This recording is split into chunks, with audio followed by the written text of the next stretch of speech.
So you're a gaming YouTuber, but you're not getting any views or subscribers. You're investing a crap ton of time, effort, and energy into your videos, but they all just get a depressing grand total of 4 views. Your mum, you, and you. And when it comes to subscribers, well, let's not even go there. So what you need is a clear, simple process to follow that will practically guarantee that your channel gets thousands of views and subscribers as quickly as possible. And today, I'm gonna do my best to give you just that by revealing my new and updated method that I've used to grow a gaming channel from 0 to over 23 million views. G'day, my name is Marcus Jones. Let's get stuck into this. So let's break down what I call the GYGC method, the 9 things you need to do if you're serious about growing a highly successful gaming channel. And it doesn't matter if you're a complete beginner or if you've been doing this for a while, all 9 of these things will apply to you if you want to be successful. And I know that because when I first started my gaming channel, I had no idea about any of this stuff. And I know my channel grew depressingly slowly. I remember I thought I was doing everything right. I was posting 2 videos a week. I was following all the advice from the gurus, and I thought I was creating really great videos. But then every morning I'd wake up and basically nothing had changed on my channel. And on the rare occasion that I did post a video that fluked a measly handful of views, almost none of them stuck around. But you can't do this to me. You know how much I sacrificed? And I remember just being so confused and frustrated. And this all went on for about a year. And during that time, I only managed to accumulate about 150 dead subscribers. But then I stumbled upon a few things, and in the space of a little over 6 weeks, I went from getting 15 subscribers per month to over 1,000 subscribers per month. And from there, things just started snowballing, and my channel went on to reach over 23 million views. And so this is the video I wish someone would have created for me when I was a struggling YouTuber, because it would have saved me so much time. And so I want to encourage you, don't just watch this video and then move on to the next how to get 1 million subscribers in 5 minutes videos. See, if more information was the answer, we'd all be billionaires with 6-pack abs. So instead, I challenge you to commit to this video. Watch it 2, 3, 4, 10 times, however many times you need to fully internalize all 9 of these steps, and then you need to tattoo them on your forehead, and then you need to take action. Because in the 7 years I've been on YouTube, and after helping literally thousands of people grow their gaming channels, I've never come across someone who is properly doing all 9 of these things, but is not succeeding. So let's walk through the GYGC method from the least important tactic to the most important tactic. But I should caution you that most of these tactics are reliant on one another, so I wouldn't recommend skipping around. Frequency is how often you post your content, which is not to be confused with consistency, by the way. Frequency is important because the more videos you post, the more opportunities you have to be discovered. Let's say you're a YouTuber that posts 1 video per month. Over the course of a year, you are going to have 12 opportunities, aka videos, to be discovered by new viewers. Now, while that's okay, if you contrast that with the channel that posts twice per week, they're getting 104 opportunities to be discovered each year, and that's a lot more than 12. Also, posting videos frequently gives your viewers a reason to stick around. If I discover one of your videos, I like it, and then I check out your channel and I see that you're posting more of those videos frequently, that's going to give me a much stronger incentive to stick around your channel and subscribe than if you post highly infrequently. Because one of the biggest reasons as a loyal viewer someone will subscribe to a channel is because they want to see more content from that creator they're subscribing to. And if you're showing people that you do post more content, that you are frequent, that if they subscribe, they'll be rewarded with more awesome videos just like the one they subscribed for, you'll be surprised by how many more subscribers you'll get. On a more internal note though, frequency is also helpful for you as a creator because it helps you get up your momentum, which helps you maintain motivation. As James Clear, the habit expert, says, one of the most effective forms of motivation is progress. An example of this is streaks. When you do something frequently and you get on a streak, there's something in our psyche that makes us want to maintain that streak. For example, if you've posted 1 video a week every single week for the last 10 weeks, you're probably going to have more motivation to post a video on the 11th week, even if you don't necessarily feel like it, because you wouldn't want to break your streak, would you? On the other hand, if you post incredibly sporadically and the last time you posted a video was a month ago, I mean, what difference is missing yet another week gonna make? On top of that, frequency helps you improve your confidence, your content, and your skills as a creator. Now, I personally am a believer in quality over quantity when it comes to YouTube. Ultimately, I think quality will trump quantity. However, quality comes from quantity. It's a paradox. So while I don't necessarily encourage you to go out there and intentionally post content that you know is absolutely terrible and that you could pretty easily make it so much better, but I do think that it's going to take you a number of videos to build your confidence as a creator, to find your voice, to learn and hone your skills and your style. And if you're frequently posting more and more videos, you're going going to traverse that learning curve so much quicker. Now, in terms of specific numbers, there are obviously exceptions, but my preference and my advice to you is to try and post videos at least once per week. The ideal is 3 times per week in my opinion. Now you might be wondering, well, why is the ideal not every single day? The reason for not posting daily, in my opinion, is that for the vast majority of you, unless you have a team or someone else helping you on your channel, posting daily is a road that leads to burnout, unless of course you have an exorbitant amount of free time. X factors are what I call those unique and special things that make up your lucrative brand. They're the specific little things that add up to make you different from all the rest. So for example, think about your favorite YouTuber. What are the unique recurring characteristics in their personality or their content that make them different? What are those things that make you like them more than all the other YouTubers? Play a little game. Ask yourself why a few times. Okay, they're entertaining. Why? They're entertaining because they're the funniest YouTuber you know. Okay, but why are they funny? Are they willing to say or do things that nobody else would dare say?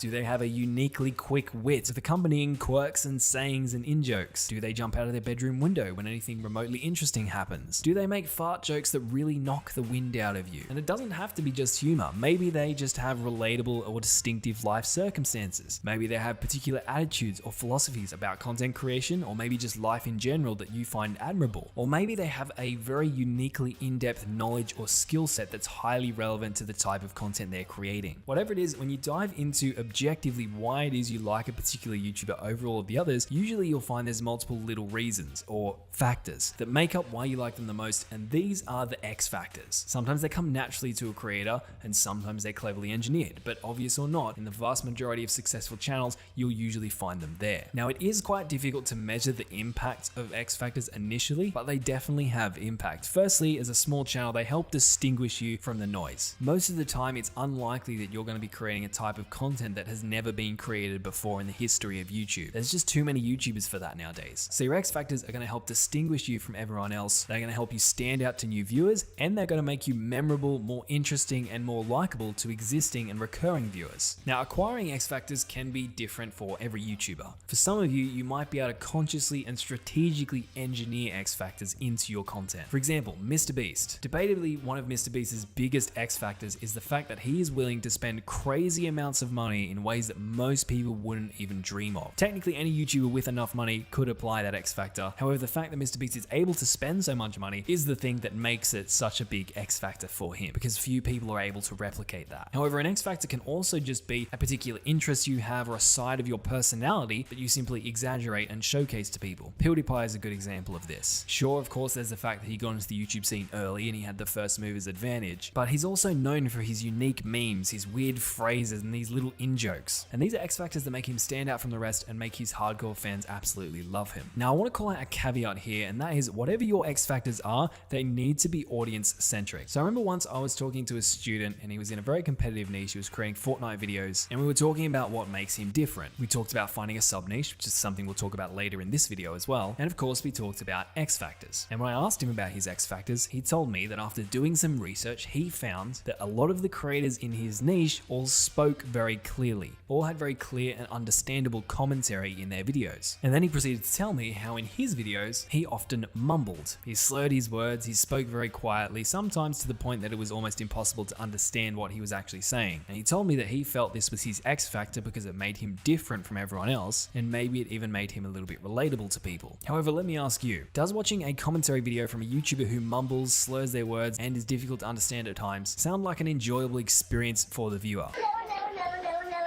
Probably not. And so while this is probably the most extreme case I've come across, the principle still stands. Whatever you identify and choose to push as your X factors on your channel, they need to be something that actually add value to your audience's experience of you and your content in a positive way. Standing out in a negative way, by having some really weird skill, or simply just being different for the sake of being different in a way that doesn't add to your content whatsoever, that's not going to help you. So how do you know when you've got a good X factor? Well, the biggest sign of a good X factor is when people start remarking about it in the comments of your videos. Now, especially if you're a small YouTuber, this might not happen right away. For example, if you go to the comment section of a MrBeast video, you'll find comments of people fantasizing about winning the money, people complimenting Jimmy on his generosity, or people just simply gawking at the sheer amount of money he's willing to give away. In other words, you'll find that the quantity of money MrBeast gives away in his videos is something that his audience care about, and it positively adds to their experience of the content. Similarly, if you go to a PewDiePie video, you'll find people referencing PewDiePie memes or quoting Felix's memey remarks, and you can see that his memes and his quotes quotes clearly have a real impact on people, which is one of the reasons why he's become so well known. So if you don't have any X factors, your channel is always going to lack this certain dimension, and it's going to be so much harder for you to succeed. So even if you're a smaller channel and you don't have many comments, ask yourself, hypothetically speaking,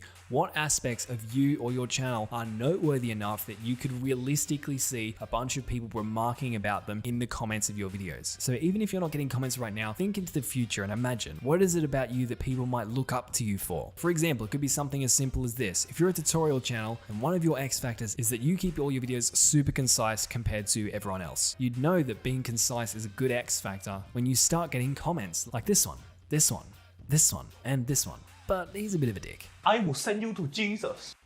Consistency is absolutely critical to YouTube, but consistency is often confused with upload frequency, which is the amount of videos you post, as we talked about earlier, or productivity, which is the amount of videos you can create in the time you have available to you. But consistency, while it does encompass some of those things, is actually different because it actually means doing something in the same way over an extended period of time. In other words, when something has strong recurring elements, we call it consistent. Synonyms of consistency could be steadiness, stability, constancy, uniformity, reliability, dependability. For example, if you upload a video every single quarter, so every 3 months on the dot, you upload a new video. Technically, you are being consistent. You might not be frequent, but you are consistent. Now, I'm not here recommending you post one video every quarter, but I share that example to illustrate how consistency is different from frequency. Again, if someone watches one of your videos, they like it, and they notice that you consistently post videos that are consistent with the video that they actually like, then they're going to be more likely to subscribe, because the reason someone will subscribe is because they want to watch more videos that are like the one they just watched and enjoyed. And so you're raising the incentive to your potential loyal subscribers. Consistency also conditions your viewers to act or feel a certain way. It's basically like ethical brainwashing. So some examples of how consistency can be beneficial to you is, firstly, if you're consistent in the style of your thumbnails, often your viewers, especially your regulars, will grow to recognize your thumbnail style. If you grow large enough, sometimes your whole community will grow to recognize your thumbnail style. And what that means is that anytime someone glances at your thumbnail, they'll immediately pick up that it's a video from you without having to read your title or without having to look at the channel name below that video. And if you have a good reputation, you want people to recognize you as quickly as possible because they'll be like, oh, that guy, he's cool. I'm gonna watch this video.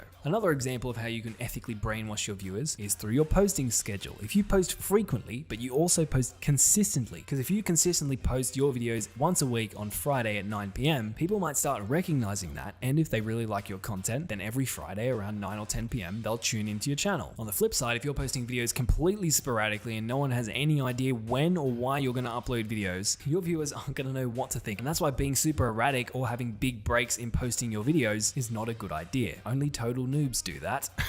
Yes, that's a terrible thing to do. Who would do that? Also, particularly if you are creating great content, consistency is going to help you establish your reputation because consistency fosters trust. On the other hand, inconsistency fosters the opposite. For example, if people have trust in you, your attitude, your mentality towards life, your thoroughness, your quality of content, the way you make them feel in your videos, whatever it is, and then you do something that breaks that trust, your viewers will feel betrayed. Bruh. Even if it's just an illusion. After watching one of your videos, your viewers will often develop expectations for the way they think things should be on your channel. And often these expectations can be formed very quickly, in the space of a single video, for example. However, when your content or actions start not corresponding with the expectations your viewers have for you, they will feel betrayed, you'll lose their adoration and trust, and this all happens even though you've never explicitly promised your viewers anything. Now you might say, well, that's all well and good, Marcus, but I actually don't have any viewers or subscribers at this point, so being consistent is not actually going to matter for me. And I understand that, but the upcoming points in this video will help you with the whole views problem. But also, don't discount the impact being consistent can have on helping new people discover your channel in the first place. See, being consistent helps the YouTube algorithm classify your channel so that it knows a bit more about who you are, who might be attracted to you, and is able to better send your videos to the right people. See, the algorithm's job is to connect audiences to the videos that they want to watch. And one of the main ways it does this is by analyzing viewers' habits and viewers' history. It tries to figure figure out what content certain viewers have watched and what content they've been satisfied by. And when it sees a certain similar group of people are watching a certain type of video and they all seem to be satisfied by that video, it's going to be like, I'm going to see if I can find more people who are similar to this group because they might also be satisfied by this type of video as well. Now, if you're consistent, then this phenomenon is going to work in your favor. But if you're inconsistent, if you're continually creating random content all the time, while all of your content overall might be good, because it's so inconsistent and viewers are going to be sending the algorithm so many different signals, some will be liking things, some will not be liking things, it's going to be all over the place. The algorithm is going to get confused as to who it should promote your videos to. And when the algorithm gets confused like that, it's just not going to send your videos to anyone. The pool of people it promotes your videos to is usually going to be very small. Speaking of consistently creating a certain type of content though, here's our next point. Find a good niche. If you try to create a channel that appeals to everybody, you will appeal to nobody. At a high level, this is why so many generalist channels get their asses handed to them by niche channels. But let's take a step back real quick. How do I define niche in this particular circumstance? Well, a niche is a specific segment of a market. It's a specific type of content that appeals to a specific type of person who watches and enjoys that content regularly, sometimes called your target audience. And I've created a little framework for this, and I found that good niches tend to be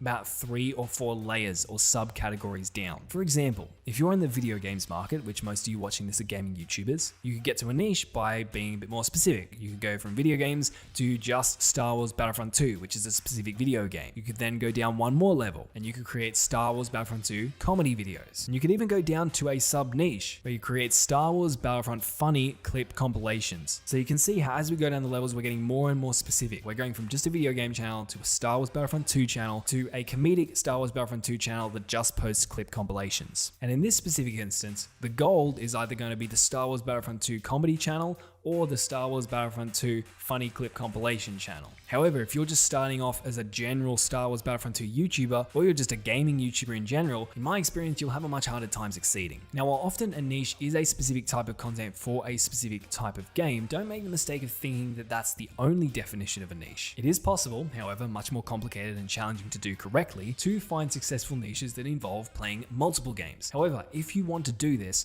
the content that you create for those multiple games must have a very common through line and relatively strong X factors. For example, we could go video games as our market, Star Wars video games as our sub-market, and then we could go news and updates as our niche. Despite the fact that the games we might be covering could be completely different to one another, they have a very strong through line. And chances are, if you're a gamer who likes to be in the know and you're a massive Star Wars fan, you're going to be interested in every single video this channel posts. So if you're in a niche, in other words, you're consistently creating a specific type of content, it will give people more incentive to subscribe to your channel, and it will help the algorithm classify your channel, just like we talked about in previous points. But successfully niching down is more than just posting a certain type of content consistently, even though that's a big part of it. Niching delves into the topic of supply and demand. See, one of the biggest problems we have on YouTube as small YouTubers is competition. For example, if you're creating Minecraft Let's Plays videos, you are competing with the likes of Jacksepticeye, because Jacksepticeye has also created Minecraft Let's Play videos. If you're making Fortnite funny moments and epic gameplay videos, you're competing with the likes of Laserbeam, because that's the type of content he's created. And the problem is, if you're trying to compete with these massive YouTubers, you will get your ass beat worse than a misbehaving 6-year-old in an ethnic household. I guess I just hate to see a child go unbeaten.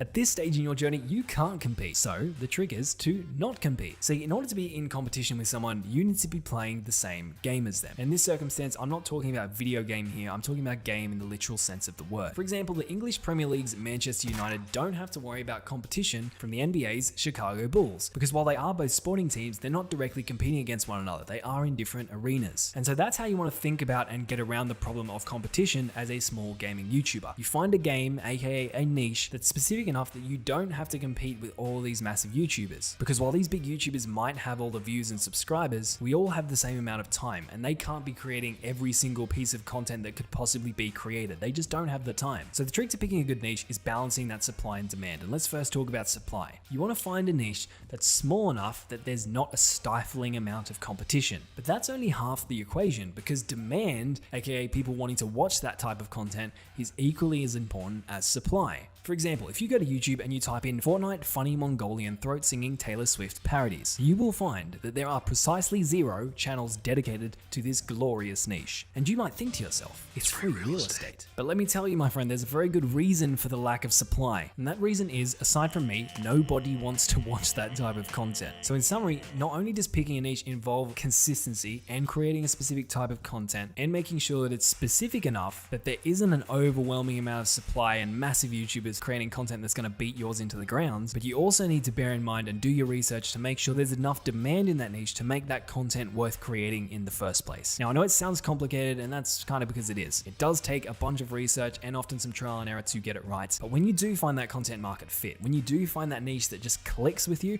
I promise you it will be worth it. In fact, for most of us, it's a necessity. Without finding your niche and that supply and demand balance, you'll be about as successful as a waterproof tea bag. By the way, if this video has been helpful so far, please do hit the like button. I put a ton of time into pulling this stuff together for you. I'd love for it to spread to more people. Session time is the overall amount of time a viewer spends watching YouTube. It's kind of complicated, so let me give you some examples. If you have a 10-minute video and one viewer watches that video all the way to the end, you will receive 10 minutes of watch time. Pretty simple. However, if you have 3 10-minute videos and that one viewer watches your first video and then your second video and then your third video all in the same session, you'll have earned yourself 30 minutes of session time. But what's cool is that session time doesn't just operate within your own channel. See, if that viewer watches your first 10-minute video, then it goes and watches someone else's 10-minute video, and then they come back and watch your third 10-minute video, it's still 30 minutes of session time. And the algorithm loves session time because YouTube's goal is to make money. The YouTube execs don't report on how many lives they've changed each month. No, they report on their profit and loss. And YouTube makes money by getting viewers to watch ads. So for example, every time a viewer clicks on a new video, they usually get a new ad, sometimes 2 nowadays, and YouTube makes cash.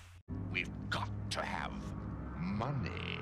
And generally speaking, the more time a viewer spends on YouTube as a platform, binging videos, the more money YouTube makes. And so in order to foster an ecosystem where viewers will spend as much time on YouTube as possible, the algorithm rewards videos that keep people on the platform. Now, as we mentioned, session time isn't just about your videos. You can increase session time by sending viewers to other people's videos, but you probably don't want to do that. If you're going to put all this time into your content, you want people binging your videos. And the good news is that if you've been consistent and you've picked a good niche, then increasing session time, then you're already halfway there to making your channel more bingeable. But you can go one step further, and that is to specifically think about and design your channel in a way that makes it super easy, in fact encourages your viewers to binge your content. For example, if you're creating a similar type of video, create playlists and series that will encourage people to watch multiple of those videos. Or even if you're not a channel that could create a series, let's say you do individual tutorials, chain your tutorials together. For example, when you're creating a tutorial, think about the next logical thing most viewers might want to learn after they watch your tutorial. Then have a second video on that and promote it in the end screens. You could do the same thing for the second video, and then the same thing for the third video. And all of a sudden, you'll have people binging your tutorial videos. And so by having this high level and practical strategy to increase the bingeability of your channel, you will be getting a massive competitive advantage over the majority of people, because most people don't think about this, and you'll be getting more session time than them. And despite the fact that intentionally manipulating your viewers into spending their entire lives watching an endless string of gaming videos is morally questionable, it's one of the best ways to get a ton of promotion from the algorithm. And as the ancient Chinese philosopher Confucius would say, "Man who go to bed with hard problem, wake up with solution in hand." I don't know what that has to do with the morality of session time, but making cringy masturbation jokes is a lot easier than contemplating deep existential problems. So you're welcome. Moving on. How do we define a good video idea? It's a video that's enticing, it's exciting, or it solves a specific problem for the viewer. In other words, it's a video that viewers actually want to watch. Now that might sound really obvious, but you'd be surprised by how many YouTubers, and in fact you might even be guilty of this as well, simply create content that they want to create without even thinking about viewers and how the video you're creating could be something they would actually be willing to spend their precious time watching, and that's kind of a problem. Let me put it bluntly. Sometimes the videos you want to create is actually different from the kind of video that a viewer in your niche would actually want to watch. Now we'll talk about how to actually get people to click on your videos and give them a chance in a second, but we're not talking about click-through rate right now. We're talking about the core fundamental concepts of your videos. It's like the plot of a movie. You can take a movie plot and you can manipulate its image to consumers in so many different ways. There's the trailers, the marketing, the actors in it, the editing, the directors, all that kind of thing. But at the end of the day, if the plot of the movie is like watching grass grow, it's probably not going to be successful. So when it comes to coming up with good video ideas, there are many different ways. However, there are 3 buckets that I like to think about a lot. The first type of good video idea is one that captures a trend. It's about harnessing attention that's already out there. See, attention follows attention. You don't necessarily have to generate attention from scratch. You can simply go out there, locate the pie, and take a piece of it. And I call this trend surfing because surfing provides us with a helpful analogy. See, if you want to surf, you can grab your surfboard, head down to your local pond, and violently thrash around like a dying monkey. But you'll probably struggle to generate even mediocre-sized ripples. And surfing ripples is about as fun as sticking bicycle spokes in your eyes. So instead, you'd probably be more successful if you headed to an ocean. See, an ocean's way larger than your local pond, plus there's already waves there that you can take advantage of. In an ocean, you don't need to generate the attention from scratch. You just need to know how to read the waves and position yourself in the right location, and with a bit of good timing and skill, you'll be shredding your local surf break in no time, just like I do every weekend. It's gonna be awesome. So you want to think about attention as the general body of water here and the waves as the trends. As a small YouTuber, you can often be focused on trying to create attention, trying to generate waves. But the easier thing to do is often to take advantage of the vast ocean that already has waves, instead of trying to turn your duck pond into a wave pool. A great example of this is MrBeast and his Squid Games video. MrBeast is an incredibly talented and creative guy. He comes up with some incredible video ideas, but his most successful video surfed a trend, and that is why it is his most successful video. The next type of video is a searchable video. Usually it's something that solves a specific problem for the viewer. How-to videos are perfect examples of this. Now, searchable videos tend to be more evergreen, and often if they haven't already been created by someone else in your niche, they can be created at any time. However, I want to make something very clear here. The searchable video is where you find something a lot of people are searching for and you reverse engineer that attention. I'm not talking here about just keyword optimizing your existing videos. Sure, optimizing your metadata can help, but you can be the most talented SEO YouTube expert in the world. But if the video you're creating isn't one that there are a lot of people searching for, then it's not really a searchable video. The last category of video idea I like to think about is unique or noteworthy video ideas. They're the types of videos that often you can come up with on your own, and they might not necessarily be searchable in the sense that they're optimized around a specific phrase that a lot of people are searching for, and they might not necessarily be about a trend. They could be created at any time. However, they still spark an intense interest and curiosity in the viewer, and that's why they can do so well. And going back to MrBeast, he's a perfect example of this. While he definitely surfed a trend to get his Squid Game video, he's also able to come up with a ton of super random but unique and noteworthy video ideas and concepts that really grab us viewers for one reason or another. And so whatever video ideas you choose to pursue, you need to remember it's not possible to make a bad video idea, a video where the entire premise is not something viewers are actually wanting to watch, succeed. Even if you have the best marketing, the best editing, the best SEO, if your video idea sucks, then nothing's gonna save you. For example, I think it'd be very difficult to make a watching paint dry for 1 hour straight video succeed, because there is nothing whatsoever interesting about that concept. Even incredibly boring videos. For example, MrBeast listening to It's Everyday Bro for 24 hours straight. At least it has something interesting about it. The fact that someone would listen to a song non-stop on repeat for 24 hours straight, especially a song that is so, well, I mean, you know, watching paint dry for an hour straight, it's boring, it's not long enough to be noteworthy, and it's just a bad video idea, so, you know, don't do it. Well, I'll be damned.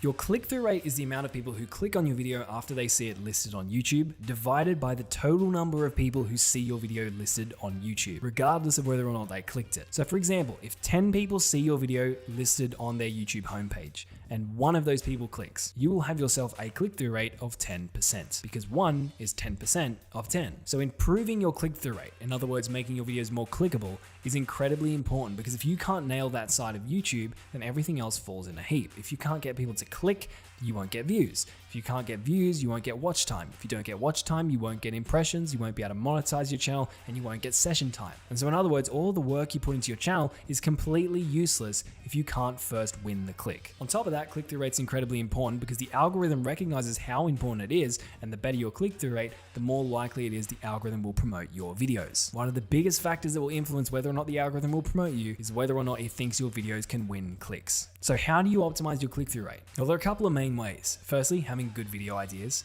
having great thumbnails, having great titles, and having a good first few lines of your description. Now, we've just talked about video ideas, and the description only makes a small impact, and so that leaves us with titles and thumbnails. Basically, they just need to be pretty damn freaking good. No pressure. So find out what's already working out there, and then do everything in your power to design a thumbnail and title that literally grabs your impressions by the eyeballs. But you've probably heard all the level 9 YouTube wizards harp on about how important it is to make good titles and thumbnails. So now that I've reinforced that boring yet crucial point, here's something you might not have heard. While your title and thumbnail should be good individually, they also need to work together. Your title and thumbnail combo is just that, a combo. And to really maximize your click-through rate, you should treat them as such. For example, if you look at this thumbnail, while it might be bright and eye-catching, it's probably not that interesting to you, right? However, when I reveal the title, you'll see that the magic is in the combo. All of a sudden, this video is much more intriguing, right? So while this is an extreme example, the principle still stands. You want to try and think about your title and thumbnail as a combo, not individual elements. And when you do that, you'll find yourself being able to maximize your click-through rate in far more exciting, complex, and clickable ways.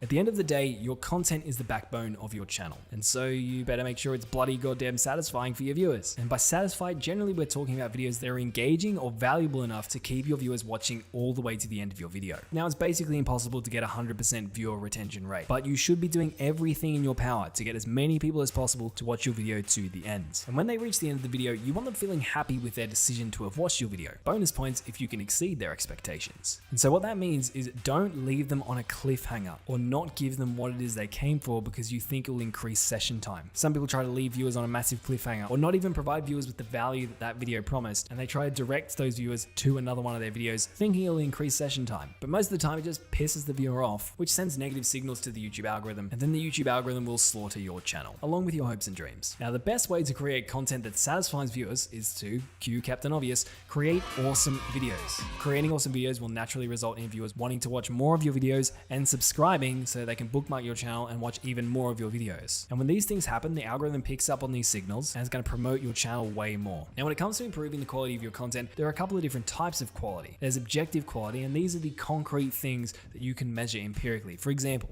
a video's resolution, a video's frame rate, your microphone quality, etc., etc. Now, for most channels, objective quality won't matter so much once you go beyond just like a decent USB microphone and a HD video. At that point, you'll find increasing your objective quality doesn't necessarily correlate with your results increasing. And of course, there are also tons of channels who don't have good quality audio and don't have good quality video and still do very well. But in most circumstances, if you can improve the objective quality of your videos, it's going to improve your viewers' experience of your videos. But not every facet of quality is measurable, and that brings us to subjective quality. This could be your editing style, your specific sense of humor, the way you structure your video scripts, or whatever. Now, of course, this all seems very subjective, but at the end of the day, you know you're making better videos and satisfying more viewers when you see your viewer retention graphs start to go up like this. Now, some ways to start learning and creating better quality content. Look for case studies of people who are already successful, see what they're doing to impress their viewers. Of course, you can also learn from your own mistakes. If you ever created a video, then rewatched it maybe 24 or 48 hours later and thought, that was a mistake. If you're human, then the answer to this question is probably yes. And so your job is to find out what made you go, and then don't do that next time. Also, don't forget about the quality-quantity paradox we talked about earlier. If you're continually trying to make each video better than the last, and you're creating a lot of videos, with quantity, your quality will improve drastically. But now you might be wondering, okay, Marcus, that's all well and good, but I don't even have viewers in the first place. Well, firstly, when you start paying attention to your click-through rate, like we talked about in the previous point, you should start to see some more viewers. But even if you aren't getting any viewers, fine.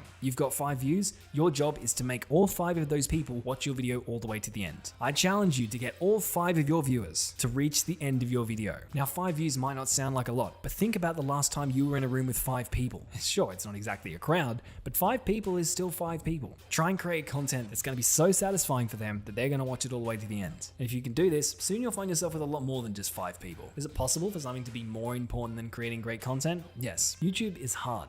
Now, I believe the GYGC method you've just learned in this video will practically guarantee your success if you implement it properly, but these tips aren't going to implement themselves. So here's my practical miniskirt of a motivational speech for you. And by motivation, I'm not talking about mindlessly never giving up or trying to pretend that you're motivated to do something you don't really want to do. But take a step back and look at this practically. Over the long term, you are the driving force behind your channel. Without you, the GYGC method, or even any other growth method for that matter, is about as useful as an ejector seat designed for helicopters. Because if the GYGC method is your vehicle, then you are the engine. And if the engine isn't operating at its fullest, or if it's like a Peugeot engine and just flat out burns out and breaks down, then regardless of how great the rest of your vehicle is, it's going to the scrapyard. And now all this might seem obvious, but let me ask you, have you thought about investing in yourself? Do you have, or have you paid attention to, cultivating a winning mindset? You're putting all this effort into watching videos like this and optimizing your channel and your videos, and that's great, but have you put any effort into optimizing yourself? I can't give you any simple actions or principles that will suddenly grant you a winning mindset, because this is more to do with psychology than the YouTube algorithm. But while I'm not a psychologist, so feel free to take my advice with a spadeful of salt, here's what I believe to be one of the most important, if not the most important, elements of a winning mindset. See, imagine for a moment that all of the air in the room you're sitting in right now is extracted. Imagine you're trying to take a breath, but in shock, you're realizing that your inhalation isn't satisfying your body's need for oxygen. You gasp and you try and inhale again, but the same thing. Your lungs are starting to burn, your heart's starting to pound, your head's throbbing too. It's like someone's repeatedly hitting your head with a baseball bat. Imagine being in that situation. Can you imagine how hungry you would be at that moment for oxygen? How motivated you would be to get a deep breath of fresh air? That almost obsessive level of hunger is a near unstoppable force, and it keeps you motivated and inspired no matter what obstacles you face. When you want to succeed as badly as you want to breathe, nothing's going to stop you. And again, I'm no psychologist, but every super successful YouTube creator I've ever worked with has had this almost obsessive hunger for YouTube. And that's why I think it's so important, because today you've learned exactly what it takes to grow a successful gaming channel. And the fact that you're here watching this video means that you're more committed than most. But even if you watch this video multiple times, and even if you take consistent and intelligent action on everything you've learned, it's not going to be easy. And even if you do achieve massive success like so many others who have followed this method, it's still not going to be easy. For the big and important things in life, they're almost always incredibly difficult, and the timing is almost never right. But it's not about trying to find the perfect timing or about having everything handed to you on a platter. It's about being hungry enough to work with what you've got and do what others aren't willing to do to overcome those obstacles. So let me ask you, are you committed to turning your YouTube goals into realities, or do you still just kind of want it? Now, I hope you do have the hunger, and the fact that you're here watching this video is a sign that you very well might. But you might think that putting everything you learned in the GYGC method into practice is going to take you a long time, or maybe you think it's almost impossible for you to do. So if you give me a moment, let me quickly tell you about the fastest way I know to learn and implement everything we talked about in this video. It's my new YouTube online course. Like seriously, if you want a practical, step-by-step, no BS guide that shows you exactly what to do and how to do it, so you can start getting thousands of views and subscribers quickly, then this course is for you. It's already helped me and my students get really incredible results. So rather than tell you about it myself, here's what a few of my students have had to say. Before I started the Grow Your Gaming Channel course, I had 70 subscribers. It was about 70, but now I have over 70,000 subscribers. Since completing this course, I've gained over 1,000 subs in just the last 2 months. Maybe a few months after meeting Marcus, my YouTube channel skyrocketed. I'm now doing over $10,000 a month. This is a really, really good program. Very well made. Marcus explained everything very well. It's a very good way to learn the skills you need to be good at YouTube or to make good content. After doing the course, my videos are looking really good. It's allowed me to be able to be like, okay, I really could do something like what your channel is doing. The Grow Your Gaming Channel course taught me what I needed to know to make good YouTube videos. Everything is in there. He doesn't leave anything out. He doesn't waste your time on things that you don't need to know. The very first thumbnail I made after I did the graphic design from GYGC, I think the CTR went from 5% to 18%. It was a great class. It was fun. The group was great. They were all helpful. I recommend this course to any small YouTuber out there. I highly recommend taking this course. It's well worth it. The course is well worth doing. Kind of like recommend it to a lot of people. I can't recommend it highly enough. It's amazing, honestly. Highly recommend it to anybody who's taking YouTube serious and wants to avoid a year's worth of mistakes. If you are looking to start a gaming channel and you're serious about it, make sure you buy this course because you won't regret it. I'll cut it short there, but if you're serious about growing your gaming channel and you want to learn more, then check out the link below. Oh, and you should know that signing up is completely risk-free because this course is literally guaranteed to improve your results. So if you go through this program and you're not happy with the results it brings you and your YouTube channel, just email me and I'll refund your entire investment. So if you want to start getting views, if you want to build a community, and if you want to start taking steps towards maybe even making a serious income from your gaming channel, then click the link in the description. I'll catch you there.